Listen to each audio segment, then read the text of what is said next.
Je vote pour la science avec Isabelle Burgon. Bonjour à vous. Tout d'abord, je vous souhaite une très bonne année, pleine de joie et de radio. L'année commence de belle façon. L'UNESCO a décrété que 2019 sera l'année internationale du tableau périodique des éléments. L'occasion de mettre un peu de science au programme, donc. Il s'agit d'un outil universel auquel les scientifiques se réfèrent souvent car il détermine les propriétés physico-chimiques des éléments qui nous entourent. Mais il fait grincer de nombreuses dents aussi aux écoliers qui devraient l'apprendre. Depuis sa récente mise à jour en 2016, le tableau périodique comporte 118 éléments qui vont de l'hydrogène à l'organessence, le 118 justement. Son auteur, le chimiste Dimitri Ivanovitch Mendeleïev, à qui on doit cette classification, a même un élément, le 101, nommé en son honneur, le mendélévium. Une controverse récente a secoué la communauté scientifique lorsque de nouveaux éléments ont rejoint la liste. L'Union internationale de chimie pure et appliquée a officiellement ajouté 4 éléments chimiques au tableau périodique en 2016. On a le 113, le nionium, le 115, le moscovium, le 117, le ténétium et le 118, l'organessone. Ce qui complète la 7e ligne du tableau périodique des éléments. Une annonce que certains chimistes sont jugés pourtant prématurée et qui remettrait selon eux en question l'intégrité du tableau périodique. Ce différend prend naissance en un désaccord entre chimistes et physiciens nucléaires et sans doute le manque d'une évaluation indépendante de ces éléments. Pour certains scientifiques, donc, la récente évolution du tableau a été un peu précipitée. Vous pensiez que le tableau périodique des éléments ne suscitait aucune passion? Détrompez-vous, on vous en parle tout de suite.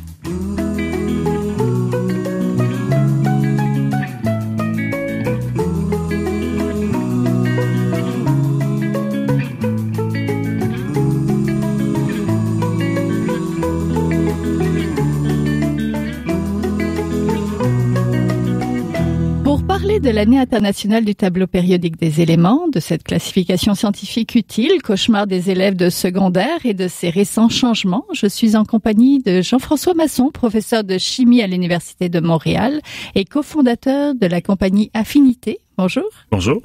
Et je suis en compagnie aussi de Normand Voyer, professeur de chimie, chimiste aussi, professeur de chimie à l'Université Laval, lui, mais aussi conférencier et vulgarisateur. Bonjour. Bonjour. Professeur Voyer, présentez-nous le tableau périodique. C'est en combien de minutes qu'il faut que je vous présente ça? Peut-être 2-3 minutes? En fait, le tableau périodique, c'est une classification qui est issue des travaux de nombreux scientifiques. On l'associe évidemment à Mendeleïev, mais avant lui, il y avait eu plusieurs chercheurs qui ont travaillé, des chimistes, des physiciens, même des mathématiciens, qui ont travaillé à essayer de mettre de l'ordre dans tous ces éléments. Vous savez, Lavoisier avait trouvé 33 éléments, puis il avait fait un carré avec ça, puis il avait dit, voilà, ça, c'est une classification des éléments. Il y a des gaz, il y a des solides. Bon, c'était utile un peu, mais avec tout ça, toutes ces informations-là, Mendeleïev, un jour, a eu une idée géniale d'essayer de cadrer ça dans une vraie classification. Et ça a donné naissance au tableau périodique des éléments. Et ce tableau-là, il permet de mettre en relief tous les éléments qu'on connaît jusqu'à maintenant et de les placer par ordre, non pas aléatoire, mais en fonction de leur propriété et de leur structure subatomique qu'on a trouvée dans les années 1900. Et puis, avec tout ça, ça nous donne une espèce d'outil fantastique pour des chimistes pour être capable de prédire la réactivité, la formation, les propriétés de tous les éléments qui constituent notre planète. Professeur Masson, pourquoi apprendre le tableau? Pourquoi on torture les élèves de secondaire avec ça? Bon, le tableau périodique est un guide. C'est un outil qui nous aide à bien comprendre les propriétés des matériaux, des éléments. Mais surtout, il faut avoir une certaine intuition pour être capable de bien comprendre certaines molécules. Donc, apprendre les éléments de base du tableau périodique est important pour bien comprendre par exemple, quels éléments sont similaires, quels sont les gaz, quels sont des sels. Donnez-moi un exemple, par exemple. Donc, connaître le carbone, l'oxygène, l'azote, le phosphore, qui sont les éléments à l'origine de la vie, sont importants. Savoir que le sel de table est du NaCl, c'est aussi important. Donc, c'est intéressant également. Par contre, connaître le tableau périodique dans son entièreté n'est pas nécessaire, parce que le tableau périodique est principalement un guide, un outil, un aide-mémoire pour les scientifiques, à savoir quels sont les éléments, quels sont leurs poids moléculaires, par exemple, ou quelles sont leurs propriétés. Puis, ce qui est important dans le tableau périodique, c'est de reconnaître la périodicité. Donc, c'est la répétabilité des propriétés des éléments. Donc, il y a des tendances dans une rangée du tableau périodique. C'est de reconnaître qu'il y a des tendances qui sont soit croissantes, soit décroissantes, dépendant des propriétés que l'on veut étudier. Donc, être capable de naviguer le tableau périodique est important. Donc, en apprendre certains éléments, bien sûr, mais surtout savoir comment l'utiliser est très important. Professeur Voyer, c'est aussi un hommage à ces découvreurs? Oui, en fonction là, de l'importance, juste revenir sur est-il nécessaire d'apprendre le tableau périodique, torturer les jeunes au secondaire avec ça? La réponse est absolument pas. Ça vous sert absolument à rien de savoir que le francium, là, c'est l'élément 87, à moins que vous soyez un féru de mots croisés ou que vous vouliez participer à Question pour un champion. Là, ça sert absolument à rien. Et j'espère qu'il y a des profs du secondaire qui nous écoutent aujourd'hui qui vont dire peut-être je vais changer mon idée là-dessus. Alors, c'est un hommage à ces découvreurs. On a le Einsteinium, je pense. Oui. En fait, c'est assez intéressant. Je vous recommande un livre qui est vraiment fantastique, qui s'appelle Guerre et paix chez les atomes, si vous voulez en savoir plus. Mais sous chaque élément et sous chaque nom d'élément chimique, il y a une histoire qui est toujours abracadabrante. C'est pas si simple que ça. C'est pas arrivé du jour au lendemain que quelqu'un a appelé le Einsteinium Einstein en l'honneur d'Einstein comme ça. Aujourd'hui, il y a une structure un petit peu plus complexe et organisée pour nommer les éléments. Je pense que Jean-François est bien au fait de ça. Mais par le passé, c'était souvent des chicanes, soit entre les Européens, les Américains, qui conduisaient à essayer de nommer les éléments. Et ça, ce que ça faisait, c'est que ça créait des confusions totales. Une de ça, c'est intéressant, c'est le tungstène. Le tungstène qui dérive du suédois. Numéro? Je ne sais pas. 74 comme ça. Je le savais, celui-là. En fait, ce qui est intéressant avec le tungstène, c'est que ça vient évidemment du suédois qui veut dire tungstène, minerai lourd, parce que ça avait été isolé initialement de la scheelite, qui est un minerai très lourd. On va l'appeler le tungstène, voilà, c'est l'élément. Mais les Allemands, eux, l'ont isolé de la wolframite. Et les Allemands, ils ont dit non, ça va s'appeler le wolframium, parce que c'est comme ça. Et les Allemands ont été plus vite sur la gâchette pour mettre l'élément W. Le symbole W sur le wolframium, qui est aussi associé au tungstène. Alors, vous voyez un peu la problématique de ça. Et tout ça, c'est réglé. C'est vraiment assez intéressant quand même de savoir ça. Tout ça, c'est réglé en 1950 lorsque l'IUPAC, International Union of Pure and Applied Chemistry, s'est penché sur un nom d'un autre élément qui s'appelait le columbium, mais que les Américains appelaient niobium. Alors, vous voyez un peu la différence. Le symbole étant NB, les Européens l'appelaient columbium, puisqu'il avait été isolé d'un minerai qui venait des Amériques, le pyrochlore. Et c'est très présent au Québec en passant, le niobium. Cette problématique-là a été résolue en même temps que le wolframium, où l'IUPAC en 1950 a décidé, pour faire plaisir aux Européens, d'appeler le columbium, le niobium, et vice-versa. On a en fait échangé les noms. C'est pour ça que le tungstène a le symbole W. C'est pour ça que le columbium n'existe plus, mais le niobium a maintenant le numéro, c'est-à-dire le symbole NB. Oui, professeur Masson, on l'entend. Cet outil a évolué beaucoup au fil de nos connaissances. Il y a eu beaucoup de réajustements, d'ajustements depuis 1869. Comment le tableau gagne des éléments et comment on les bâtit, justement? Oui, donc, en 1919, il a été créé l'Union internationale de chimie pure et appliquée, donc la UPAC, que M. Voyer a mentionné précédemment. justement pour un peu standardiser et chapeauter la nomenclature et des éléments chimiques qui sont découverts. Donc, avant ça, c'était un petit peu le Far West, on peut dire. Donc, c'était le premier découvreur et celui qui était probablement le plus vocal qui avait prédominance.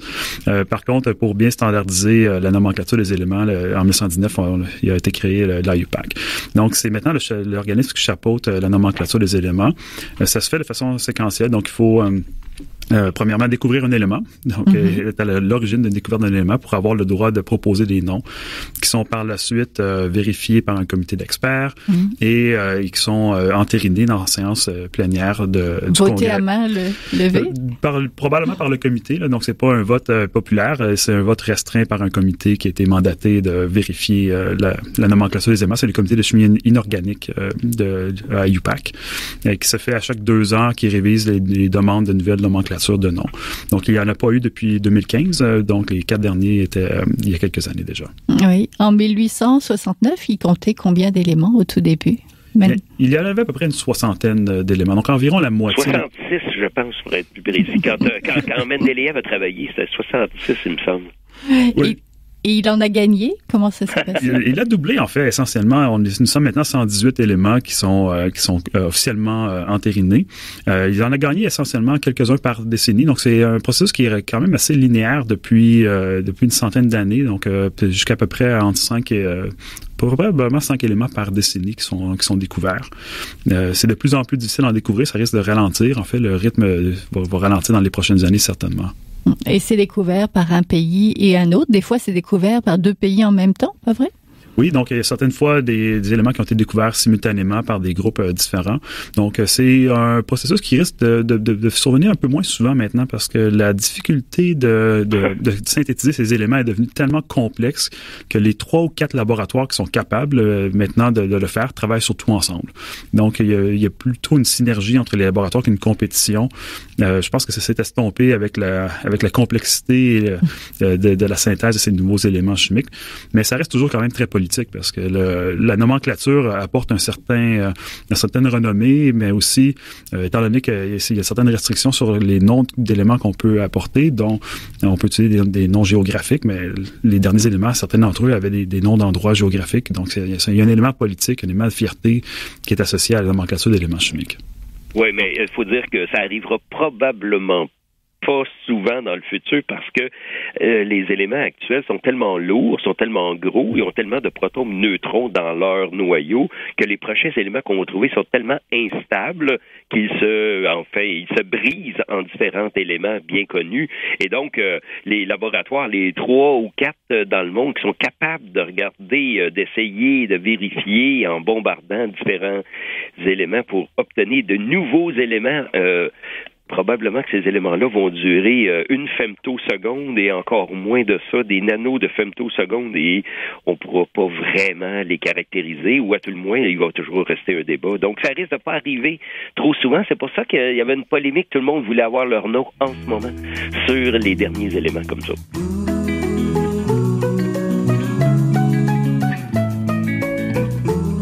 Vous êtes toujours à Je vote pour la science, là où la science rencontre la politique, une émission produite par l'agence Science Presse. Vous pouvez visiter son site internet au sciencepresse.qc.ca. Professeur Voyer, en 2016, 4 derniers éléments ont été ajoutés. Parlez-nous de ces... Peut-être, professeur Masson, présentez-nous ces derniers éléments. Oui, donc il y a 4 éléments qui ont été officiellement entérinés en 2016. Donc c'est le l'ionium, le ténétium, l'organésium et le excusez-moi, le dernier m'échappe à l'instant. C'est le moscovium. En effet, moscovium. Donc, en fait, les éléments ont été découverts par les 3 ou 4 derniers laboratoires qui travaillent sur ce type de recherche et ont été nommés en partie avec un lien avec ces 4 laboratoires. Oui, qu'est-ce qu'on sait de ces éléments, professeur Voyer? On sait que c'est des éléments qui ont été créés en laboratoire. Là, si vous prenez une pelle puis vous décidez d'aller voir si vous pouvez trouver du nionium là dans votre cour arrière, là, bonne chance, parce que en fait, on les retrouve pas nécessairement de façon stable. Ce sont des éléments qui ont été produits en laboratoire, comme le professeur Masson disait, avec des accélérateurs de particules extrêmement sophistiqués qui permet de prendre un élément déjà connu et de lui bombarder différentes autres particules pour essayer de modifier son noyau, pour essayer de l'enrichir. Et puis, lorsqu'on l'a créé comme ça, ben là, c'est pas tout de l'avoir créé. Il faut le caractériser. Et ça demande des appareils spectroscopiques de rayons X extrêmement sophistiqués, dont seulement 3 ou 4 laboratoires disposent dans le monde, là. Et ces éléments-là, donc, sont instables de par leur nature. C'est intéressant, ça nous permet de vérifier certaines hypothèses, certaines théories qui avaient été avancées, théorie subatomique, théorie des atomes, des éléments, mais pour ce qui est de l'utilisation de ça, je pense pas que vous allez avoir des piles au nionium ou au moscovium d'ici peu, là. Mais attendez-vous pas à ça, là. Oui, professeur Masson, comment ça se passe l'homologation? Vous étiez en Corée, justement, il y a 3 ans, lors de... Oui, donc en fait, il y a un comité international d'experts qui est mandaté. Donc, ce sont des organiciens principalement qui vont évaluer premièrement la validité des données expérimentales qui ont été avancées pour la découverte de l'élément. Donc, si c'est homologué, donc par la suite, les chercheurs qui sont à l'origine de cette découverte vont proposer les noms qui vont être ensuite évalués par le comité et qui sera ensuite évalué par des gens de comité externes, donc des experts dans la matière. Oui, professeur Voyer, il y a eu une petite controverse autour des noms. Il y a toujours des controverses. Il y a toujours des controverses, surtout les derniers, parce que ce sont des équipes, comment je pourrais dire, internationales qui vont travailler sur ça. Et il y a toujours des controverses, mais vous faites référence à une controverse particulière, je pense. Sur ces 4 derniers éléments? Oui, en fait, la paternité aujourd'hui d'un élément, c'est extrêmement difficile à démontrer puisque ça doit être évidemment confirmé par des pairs et on a beau parler de Oganesson qu'on y a donné au G et que c'était Yuri Oganessian qui l'avait trouvé, mais il y a toujours d'autres laboratoires qui prétendent ou qui travaillaient sur la même chose. Vous savez, aujourd'hui, si vous travaillez sur quelque chose et que vous êtes la seule personne, vous êtes le seul chercheur ou la seule chercheuse au monde qui travaille sur quelque chose, soit que c'est un sujet totalement ridicule et inintéressant, ou bien vous êtes complètement dans le champ, vous êtes un génie. Mais en général, tout le monde travaille sur la même chose. Le moscovium, il n'y a pas que des scientifiques russes qui travaillaient à identifier cet élément-là.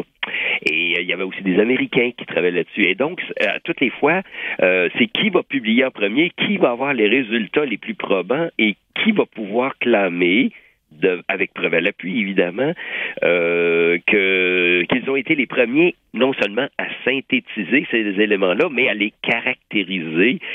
C'est toujours difficile, comme le professeur Masson l'a mentionné, c'est des comités d'experts qui se penchent là-dessus, qui doivent analyser des piles et des piles de données scientifiques qui doivent être vérifiées, contre-vérifiées, ce qui n'est pas une mince tâche, et il va toujours y avoir des controverses à ce niveau-là, comme il y en a eu dans le passé. Oui, Moscovium 115.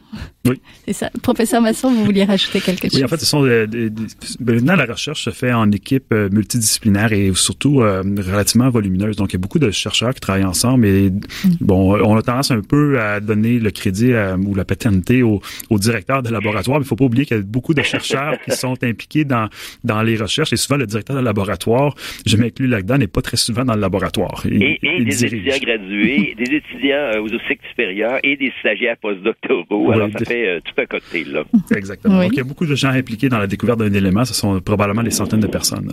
Oui. Quels seront les futurs éléments qui pourraient être ajoutés? Des isotopes instables, fruits justement des accélérateurs de particules, tels que le flérovium. On va parler de celui-là. Oui, le flérovium a été créé par accélérateur de particules. Maintenant, en fait, les Japonais ont annoncé qu'ils ont amorcé la quête des éléments 119 et 120, qui sont les prochains éléments potentiellement à être découverts. Et les Américains, eux, s'attendent à se lancer dans cette quête en 2019. Donc, les chercheurs sont vraiment en cours de travail pour essayer de découvrir les évidences de ces éléments. Ça reste, des expériences sont très longues et très compliquées, donc il ne faut pas s'attendre cette année ou l'année prochaine d'avoir des résultats. Peut-être, on peut espérer peut-être pour 2021. Mais ça reste quand même un peu hypothétique à ce moment-ci, là. Oui. Ouais. Je dirais que ça va être assez hypothétique parce que plus on approche de la finalité, si j'appelle ça, j'ai jamais une finalité là dans le tableau, mais si on regarde le tableau de Mendeleïev, il reste encore quelques cases pour finaliser tout ça. Et je pense que ça va être difficile d'aller au-delà des dernières cases. Malgré tout, fort probablement qu'on va être capable d'accélérer des particules suffisamment rapidement pour être capable de produire ces éléments-là. La question n'est pas de les produire, les 198, 199, là. La question est de les caractériser, qu'il y ait une durée de vie suffisamment longue. Et ça va continuer à faire travailler les scientifiques pour plusieurs années, d'après moi. Oui, nous sommes dans un monde d'expérimentation et de recherche très pointu. L'exploration de la physique quantique en est un exemple. Est-ce qu'il pourrait y avoir des éléments très surprenants qui pourraient être ici et là? Certaines théories de physique subatomique prévoient que certains éléments pourraient avoir une stabilité surprenante. Par contre, ils sont relativement lourds comparativement à ceux qu'on a déjà réussi à synthétiser. Donc, leur fabrication, leur synthèse risque d'être extrêmement compliquée parce qu'elle devrait reposer sur des éléments qui sont extrêmement instables déjà à la base. Mais par contre, il y a certains éléments qu'on appelle les îlots de stabilité qui pourraient exister pour des périodes plus prolongées que les femtosecondes que le professeur Voyer mentionnait pour les éléments qu'on synthétise présentement. Ça reste à être prouvé quand même. Ça reste à être prouvé. C'est une théorie qui doit sûrement être très controversée, mais que, bon, j'aime être optimiste. J'espère pouvoir voir éventuellement un élément extrêmement lourd de stabilité remarquable, mais ça reste quand même présentement un peu de l'utopie, là. Oui. Il faut quand même le faire, hein, comme vous savez, parce que on n'a jamais pensé, par exemple, qu'on va retrouver dans les détecteurs de fumée de l'américium. Là. Il y a plein de métaux qui nous épatent. Aujourd'hui, le gadolinium, on n'a jamais pensé que le gadolinium finirait un jour pour être utilisé en diagnostic médical. Alors, il faut jamais prévoir, on peut pas le prévoir, et c'est pour ça qu'il faut continuer la recherche fondamentale. Puis on va peut-être découvrir des nouveaux éléments qui vont avoir des propriétés absolument fantastiques qui vont peut-être être utilisés dans de nombreuses applications pour les humains. Il faut rêver, c'est important de pouvoir juste faire la quête de ces nouveaux éléments. La quête de la recherche est toujours relève un peu du rêve, mais certains rêves deviennent réalité et c'est ça qui est la magie de la recherche. Et on aurait toujours besoin d'un tableau périodique des éléments, si je comprends bien. Ah, tout à fait. Mais si ce n'est que pour les mots croisés, là, ça va déjà être quelque chose qui va être utile pour beaucoup d'humains dans le futur. Mais vous savez, il faut jamais prendre rien pour acquis en science. Hein. On va regarder, on peut découvrir des nouvelles choses, un peu comme le professeur Masson le mentionnait. C'est toujours ça, des découvertes, ça se fait par petits pas, par des découvertes fondamentales qui découlent sur des applications pratiques. Donc, il faut continuer la quête, il faut continuer la recherche. Et le tableau périodique, c'est un des plus bels exemples du travail des scientifiques ensemble pour créer quelque chose, pour apprendre à faire avancer les connaissances qui sont pratiques pour les humains. Oui, merci beaucoup. Donc, merci beaucoup à tous les deux. On était en compagnie de Normand Voyer, chimiste et professeur de chimie à l'Université Laval, mais aussi conférencier et vulgarisateur, et de Jean-François Masson, professeur de chimie à l'Université de Montréal et cofondateur de la compagnie Affinité. Merci. Avec plaisir.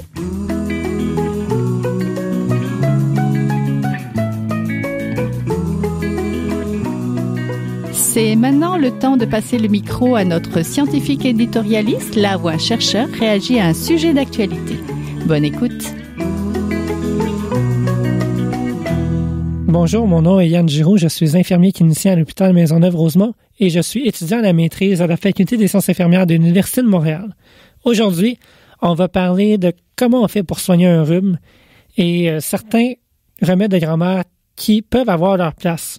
On va comparer l'efficacité qu'on ressent versus qu'est-ce que la science dit à propos de ces trucs-là.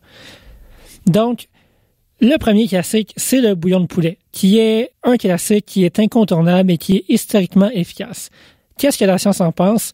Il y a une étude de 2008 qui a été réalisée par des otorhinolaryngologistes aux États-Unis qui explique qu'un bouillon de poulet qui est chaud, ça réduit les symptômes de la grippe et du rhume. Pas n'importe quel symptôme et pas n'importe comment. Donc, premièrement, après avoir bu ou mangé un bouillon de poulet chaud, ça diminue la douleur à la gorge. Il y a un effet apaisant au niveau de la gorge et ça fait du bien. Aussi, l'étude montre très clairement qu'il y a une diminution des sécrétions d'écoulement nasal de la toux et des éternuements. Il n'y a pas de changement, par contre, au niveau du flux d'air qui entre dans les voies respiratoires de façon objective. Même si les participants à l'étude ont dit qu'ils sentaient que l'air passait mieux de façon objective avec des mesures très précises, les chercheurs ont déterminé que non, il n'y a aucun effet sur le passage de l'air dans les voies respiratoires. En fait, ce que les médecins croient, c'est que ces effets-là de soulagement des symptômes seraient dus à la stimulation du nerf trijumeau qui diminue l'écoulement nasal et la toux, principalement. Donc, le reste des symptômes serait dû à un effet qui est plus, disons, un effet qui est placebo. L'étude comporte environ 30 participants. C'est pas beaucoup quand on parle de science puis de rigueur. Par contre, ça reste quand même intéressant. C'est des observations qui ont été faites, qui ont une certaine valeur, qui pourraient être reproduites à plus grande échelle. Mais pour l'instant, c'est l'étude qu'on a qui tente d'expliquer du mieux possible comment ça, un bouillon de poulet, ça peut nous aider. De façon plus contemporaine, depuis plusieurs années, on entend « rince ton nez avec de l'eau salée ». Mais là, on se questionne, est-ce qu'on le fait avec une petite bouteille qu'on pousse nous-mêmes ou un petit spray, là, un petit vaporisateur qui rentre jusqu'au sinus, là, c'est vraiment pas agréable. Mais il y a une étude qui s'est penchée là-dessus en 2014. Ce que les chercheurs ont fait, ils ont fait une revue de littérature pour tenter d'identifier toutes les études qui ont été faites pour dire est-ce que un est plus efficace que l'autre. Finalement, les chercheurs ont juste trouvé une étude de 2014 qui a été faite aux États-Unis et qui a des résultats qui sont un peu de qualité modérée. Parce que certains biais qui peuvent être introduits dans cette étude-là, ça démontre que l'irrigation, donc la petite bouteille qu'on pousse manuellement avec un volume entre 60 et 100 millilitres d'eau salée, ça serait un petit peu plus efficace que le petit spray qu'on pèse et que ça donne un petit jet d'eau dans la narine. Ça soulage les symptômes de l'écoulement nasal, ça contribue aussi à la diminution de l'œdème des tissus, donc l'enflure, ça diminue. Donc ça peut aider et c'est aussi une autre façon de mieux soulager les symptômes de la grippe ou du rhume. Donc c'est pas ça qui va aider à guérir la grippe en soi ou le rhume, mais ça va nous permettre de passer un 3-4 jours de façon plus agréable que si on ne l'avait pas. Donc la prochaine fois que vous avez une grippe, voici quelques petits conseils d'usage et on se revoit pour une prochaine capsule très prochainement. C'est tout pour cette semaine. Je vote pour la science est une production de l'agence Science Presse avec Radio VM, à la régie Daniel Fortin, à la recherche François Cartier, à la réalisation de l'émission et au micro Isabelle Burguin. Vous pouvez réécouter cette émission, restez à l'écoute de Radio VM. Nous avons des rediffusions durant toute la semaine. Vous pouvez l'écouter aussi en podcast sur le site de l'agence Science Presse ou sur iTunes. Et si vous l'avez aimé, partagez-la. À la semaine prochaine. Jin Jiahua est un chercheur typique de ceux pour qui les progrès de la bioinformatique ont préséance sur le sens biologique et pour qui la grosse science constitue la seule logique. On y parle de génome, de transcriptome et de spliceosome, de traductome, de protéome et de foldéome, de kinome, de protéasome, mais pas du glaucome de Guillaume, de signalosome vers les lysosomes, et puis E.T. phone home. Des milliers de candidats qui montent et qui descendent en fonction du stimulus duquel ils dépendent. Pendant que Dr. Roy en ses résultats et avec son accent